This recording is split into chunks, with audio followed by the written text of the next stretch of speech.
हिंदी के महत्वपूर्ण कवि, दार्शनिक, अनुवादक रुस्तम सिंह की एक कविता सुने। कविता का शीर्षक है कुछ चीज़ें छोड़ देना चाहता था। कुछ चीज़ें छोड़ देना चाहता था, बहुत सारी चीज़ें। कुछ चीज़ें छोड़ देना चाहता था, बहुत सारी चीज़ें। कुछ लोग थे, कुछ जगहें, कुछ बातें और कुछ स्वप्न भी। कुछ लोग थे, कुछ जगहें, कुछ बातें और कुछ स्वप्न भी जो मुझ पर चढ़े हुए थे।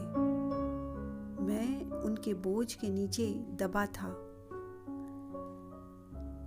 मैं उनके बोझ के नीचे दबा था और मैं झुक गया था, लगभग मुड़ गया था।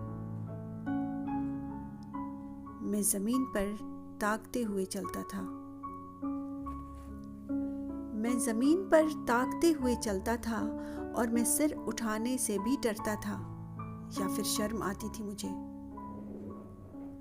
मैं जमीन पर ताकते हुए चलता था और मैं सिर उठाने से भी डरता था या फिर शर्म आती थी मुझे। वे सब मुझसे ऊपर थे, मुझसे ऊंचे। वे सब मुझसे ऊपर थे, मुझसे ऊंचे, लेकिन गिरे हुए थे। वे सब मुझसे ऊपर थे, मुझसे ऊंचे, लेकिन गिरे हुए थे। मैं उनसे छोटा था। मैं उनसे छोटा था और मुड़ा हुआ था। मैं उनसे छोटा था और मुड़ा हुआ था और उनसे छुटकारा पाना चाहता था। और सिर उठाकर देखने को बचा भी क्या था? और सिर उठाकर देखने को बचा भी क्या था? और सिर उठाकर देखने को बचा भी क्या था?